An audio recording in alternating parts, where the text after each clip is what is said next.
Nah, listrik statis itu adalah suatu gejala yang ditimbulkan oleh perbedaan muatan yang dimiliki oleh benda. Jadi kita sudah pernah belajar ya tentang kalau unsur atau senyawa itu bisa memiliki suatu muatan tergantung jumlah elektronnya. Nah, gambar-gambar berikut adalah beberapa contoh adanya listrik statis di sekitar kita. Nah, ini ya, jadi kalau kita memakai baju atau sedang menggosok-gosok dengan kain atau dengan plastik, nanti rambut kita bisa berdiri tuh ya. Jadi di contoh ini anaknya sedang bermain perosotan plastik, rambutnya jadi berdiri karena adanya listrik statis. Atau styrofoam, kalau teman-teman sedang bermain styrofoam atau tugas yang menggunakan styrofoam, dipotong dan sebagainya, tentunya ada styrofoam kecil yang menempel dan rasanya sulit untuk dilepaskan dari tangan atau dari baju kita. Itu adalah salah satu gejala listrik statis. Atau yang paling dekat lagi, kalau teman-teman lagi makan mie, dapat sumpit gitu ya, ada plastiknya. Nah, ketika kita membuka plastiknya, ada kemungkinan plastik itu bisa nempel di tangan kita. Nah, itu adalah salah satu gejala dari listrik statis di sekitar kita. Nah, ini adalah model atom dari oksigen. Bisa adik-adik lihat nih, ada bola-bola berwarna biru dan berwarna hijau di bagian pusatnya, dan ada bola berwarna putih yang mengelilingi pusat. Nah, bola-bola berwarna putih itu adalah elektron, sedangkan bola yang berwarna biru adalah proton, dan bola yang berwarna hijau adalah neutron. Elektron memiliki muatan negatif atau kelebihan elektron. Proton memiliki muatan positif atau kekurangan elektron. Sedangkan neutron netral atau tidak memiliki muatan. Nah, untuk pusat kita bisa sebut sebagai inti atom yang terdiri dari proton dan juga neutron. Benda yang kelebihan elektron disebut benda bermuatan negatif, sedangkan benda yang kekurangan elektron disebut benda bermuatan positif. Nah, gimana sih suatu benda itu bisa bermuatan? Ternyata benda itu secara alami dia netral. Namun dia bisa bermuatan listrik jika dilakukan beberapa hal berikut. Yang pertama itu konduksi. Konduksi itu adalah cara membuat suatu benda menjadi bermuatan dengan cara menempelkan. Jadi kalau konduksi itu benar-benar ditempelkan dengan benda lain yang sudah bermuatan. Contoh di sini kakak punya sebuah bola yang netral ditempel dengan batang yang positif. Nah, kita perlu ingat ya, kalau yang bergerak itu hanyalah elektron atau yang negatif gitu ya. Sehingga ini akan bergerak mendekat ke sini gitu ya, bergerak mendekat ke sini, bergerak mendekat ke sini, bahkan masuk ke sini nih, mengalir pindah ke sini. Sehingga nanti ketika batang ini dicabut, nah jadi mereka ini berpindah sampai muatannya sama, seimbang gitu ya. Nanti kalau batang ini kita cabut, jadi kita lepaskan, si bolanya ini sekarang tinggal yang muatan positifnya saja, sehingga dia jadi bermuatan positif. Atau ketika dia ditempelkan dengan benda bermuatan negatif, nah jadi si elektronnya akan mengalir ya. Jadi yang mengalir ini si elektron. Kenapa sekarang yang di sini bukan yang di dalam yang mengalir keluar, tapi yang dari batang ini akan mengalir ke sini. Kenapa? Karena di sini lebih negatif. Nah, yang di sini netral berarti 0 lah anggapannya gitu ya. Yang ini 0, yang di sini lebih positif. Nah, ini nanti ini akan pindah ke sini. Dari yang lebih negatif dia akan pindah ke yang lebih positif. Jadi yang ini akan pindah ke sini. Ini akan pindah semua. Akan pindah semua gitu ya. Sampai mereka muatannya seimbang. Sehingga ketika batang ini dilepaskan, bolanya itu akan kelebihan elektron. Tadinya misalnya ada 3 pasang, sekarang elektronnya nambah gitu ya. Jadi dia bermuatan negatif sekarang. Atau bisa juga dengan cara induksi. Nah, kalau tadi itu konduksi ditempelkan, kalau induksi ini hanya didekatkan ya. Contohnya ketika didekatkan seperti ini, maka yang negatif ini akan berpindah ya. Mereka akan berpindah ke sebelah sini nih. Nah, ini akan pindah ke sini nih. Mendekat, dia akan mendekat. Nah, cuma ketika batang ini dicabut, maka dia akan kembali lagi ke posisi semula. Tidak ada yang menarik gitu ya. Jadi si negatif ini atau muatan negatif ini akan tertarik oleh muatan positif. Yang lebih negatif akan pindah ke yang lebih positif. Nah, dia akan seperti ini nih nanti nih. Ya. Walaupun positifnya nggak pindah sih, positifnya tetap di sini gitu ya. Cuma kira-kira ilustrasinya seperti ini. Atau ketika bermuatan negatif, artinya jadi kebalikan gitu ya. Kalau ini batangnya negatif, semua akan pindah. Nah, jadi kalau batangnya negatif, jadi kalau kita punya batang negatif, bolanya itu akan pindah ke sini nih. Nah, kenapa pindah begini Kak? Karena dia sebetulnya saling tolak menolak. Nanti kita akan belajar ya, kenapa dia bisa pindah seperti itu. Nah, gimana cara memberikan muatan? Nah, jadi kalau memberikan muatan maka kita butuh dua benda nih. Jadi seperti ini. Jadi ketika kakak berikan dia yang positif, maka elektron-elektronnya semua akan pindah ke sini. Ya, di bola yang A di sebelah kanan akan menjadi lebih positif, sehingga elektron di sini juga akan ketarik ke sini. Wah, ini di sini positif nih. Ini dia negatif, dia mau pindah ke sini, ya. Nah, jadi ketika ini dilepaskan, nanti yang bola A itu akan bermuatan negatif.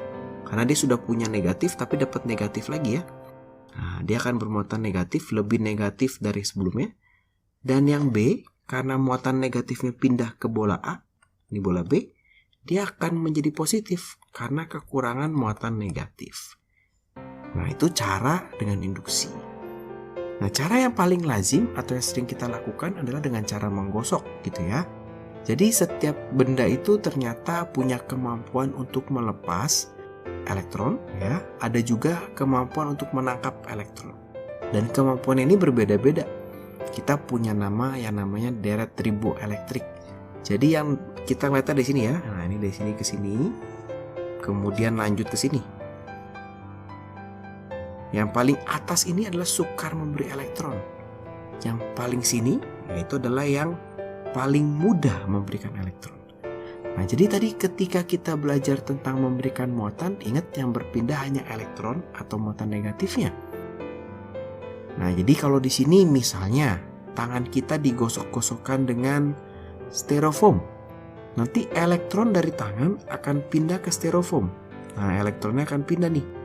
Sehingga tangan kita akan bermuatan positif karena kekurangan elektron, dan styrofoamnya akan bermuatan negatif karena kelebihan elektron. Misalnya lagi rambut dengan plastik gitu ya, kita membungkus plastik, menggosok-gosok plastik ke rambut kita.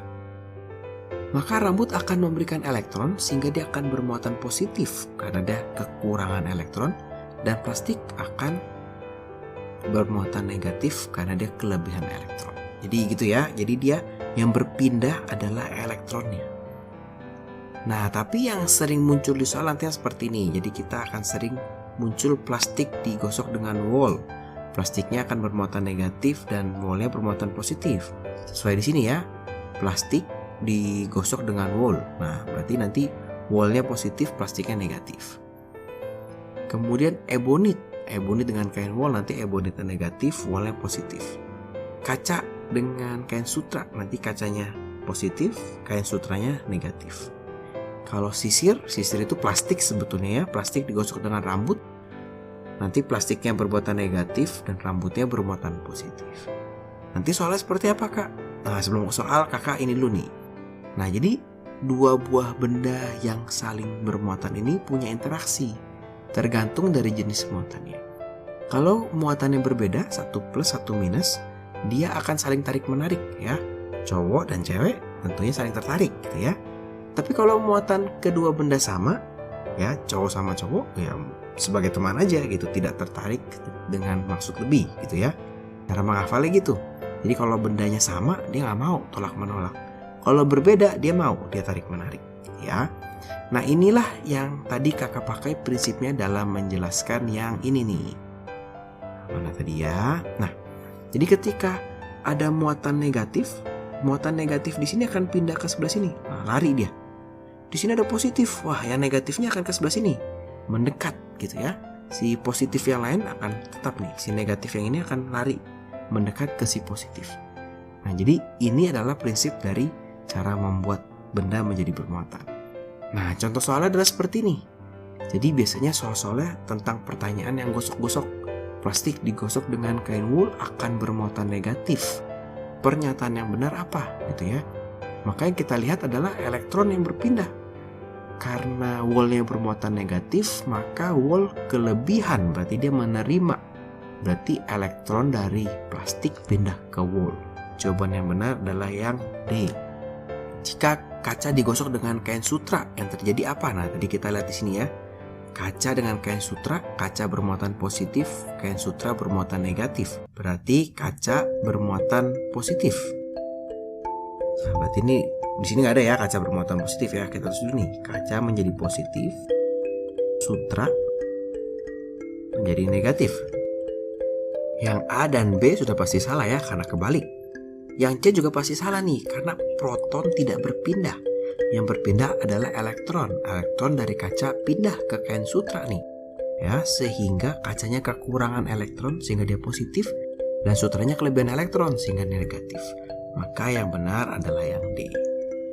Nah, kita coba lagi ya. Perhatikan gambar berikut. Tentukanlah muatan dari bola Q dan P. Nah, kalau kita lihat di sini ada suatu batang yang bermuatan positif.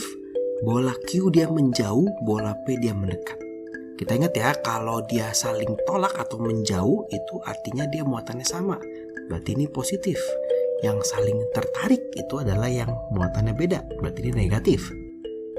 Yang nomor 4, sebuah balon digosokkan ke rambut. Ketika balon ditempelkan di tembok, balon menempel di tembok. Tentukan muatan dari tembok.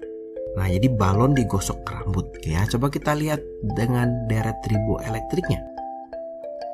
Balon itu bisa kita artikan sebagai karet ya. Balon kan terbuat dari karet, dia bisa melar. Sedangkan rambut itu di sini. Ya. Maka artinya elektron dari rambut ini akan pindah ke balon ya. Elektronnya akan pindah sehingga rambut bermuatan positif dan balonnya akan bermuatan negatif. Maka kita sudah menyimpulkan balonnya akan bermuatan negatif dan rambut akan bermuatan positif. Ya. Tentukan muatan dari tembok. Nah, kita lihat di sini dia menempel, artinya tarik menarik. Maka muatan tembok itu harus berlawanan dengan balon, yaitu positif. Jadi gampang ya cara kita mengerjakan ini. Soal-soalnya biasa seperti ini kalau tentang benda bermuatan. Nah, terus apa sih gunanya listrik statis dalam kehidupan sehari? Nah, ternyata bisa menimbulkan keuntungan dan juga bisa menimbulkan kerugian. Yang menguntungkan tuh beberapa sebagai berikut. Yang pertama adalah mesin fotokopi ya. Kalau kita fotokopi ini ternyata menggunakan listrik statis. Nah, di sini nih. Jadi yang bundaran yang biru ini itu dia menggunakan listrik statis. Jadi pada titik tertentu tinta dari mesin fotokopinya, serbuk karbonnya akan menempel dan bisa dicetak ke kertas, tapi titik yang lain tidak. Nah, itu berdasarkan dengan listrik statis ya. Kemudian penggumpal polusi pada pabrik. Biasanya seperti ini. Jadi udara yang berpolusi hasil pembakaran akan melewati lorong-lorong seperti ini. Dalamnya ada plat mungkin gitu ya, tergantung tipenya. Di platnya itu punya muatan tertentu dan si asap ini ternyata juga punya muatan tertentu. Artinya mereka akan menggunakan prinsip tarik menarik dari muatan yang berbeda. Sehingga beberapa polutan atau zat-zat yang beracunnya nempel nih di plat. Sehingga nanti bisa dibuang dengan aman. Seharusnya begitu gitu ya. Kemudian pada pengecatan. Nah, jadi kalau di pengecatan mobil gitu misalnya, biasanya mereka satu mobil atau satu badannya mobil itu sebelum dipasang kaca mesin dan sebagainya dicelup di dalam cat. Nah, itu catnya biasanya bermuatan negatif dan si badannya itu diberi muatan positif. Sehingga catnya itu bisa menempel dengan baik dan tidak ada celah yang tidak kena cat dan mencegah karat gitu ya. Nah, yang keempat, itu ternyata listrik statis bisa menimbulkan percikan ya. Percikan ini bisa besar, bisa kecil, tapi yang kecil itu bisa bermanfaat dalam arti seperti ini. Nah, ini seperti ini ya, pada karburator atau yang biasa kita gunakan untuk menyalakan motor gitu ya, itu pakai listrik statis. Atau korek api nggak sih, yang tembak itu kalau nggak salah pakai listrik statis. Beberapa kompor juga sama, jadi dia menyimpan muatan yang besar banget. Ketika diputar dia akan loncat muatannya, akan mengalir sehingga nanti dia akan menyala kompornya. Nah, atau aplikasinya ini ya, taser atau alat penyetrum biasanya dipakai polisi sehingga untuk menangkap penjahat tidak harus menembak, atau buat beberapa orang yang takut gitu ya di kendaraan umum biasanya mereka bawa ini. Jadi kalau ada yang mengganggu, orang yang mengganggunya bisa di-strum. Tapi ada juga nih kerugiannya. Yang pertama itu adalah petir. Petir ini sebenarnya loncatan listrik statis yang besar ya. Jadi awan itu bermuatannya negatif banget gitu ya. Sedangkan buminya kan netral, dia bisa menerima elektron nih. Karena saking banyaknya timbullah petir. Nah, ini sangat merugikan sebetulnya, tidak bermanfaat ya. Karena dia bisa merusak alat-alat rumah tangga atau bisa berbahaya sekali ya. Kalau kena pohon bisa terbakar, kalau kena manusia bisa meninggal. Nah, cara penanggulangannya yang paling sering adalah ini. Ya, jadi dia ada yang namanya anti petir ya. Jadi batangan ini, besi ini memang dipasang di atas rumah untuk menangkap petir. Nah, penangkal petir untuk menangkap, justru sengaja supaya disamber oleh si petir. Nah, kenapa dia disamber? Supaya tidak kena rumahnya. Kena ke sini, kemudian dengan kabel dia dikasih ke bumi. Sehingga lebih aman buat si rumahnya. Rumahnya tidak bermuatan. Terima kasih buat teman-teman yang sudah menonton. Selamat belajar.